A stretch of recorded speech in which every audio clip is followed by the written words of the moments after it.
It was a Sunday morning. Jimmy called. He'd heard I was back in town. I'd been away for 4 years, but I was back for the summer, and we wanted to play one last game.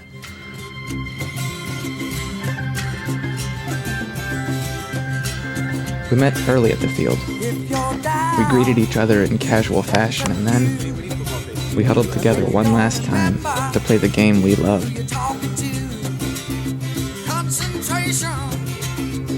Slip away, 'cause your baby is so far away.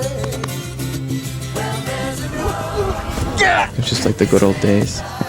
The smell of the grass, the taste of sweat, the sound of a hard hit. Our sense took us back to a time before bills and student loans, before endless responsibility, and before rent was even a word. Okay, well, rent was a word, but not one we use very often.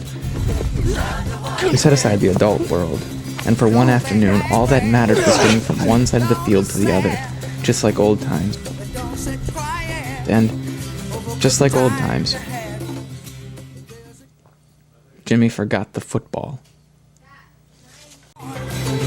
She's a girl, and you're Hey, boy, you forget the food! get it together. Back at night, ain't gonna need any more advice. And there's a road in the fisted love, and the eagle flies with the dove. And if you can't be the one you love, love the one you win. Love the one you win. I love you. Love the one you win. Got no chicken. Love the one you win. Yeah! Fucking yeah! That's all chicken. No way. Yeah! I love you. Oh, shit. Got no chicken. Yeah! Fucking yeah! That's all chicken.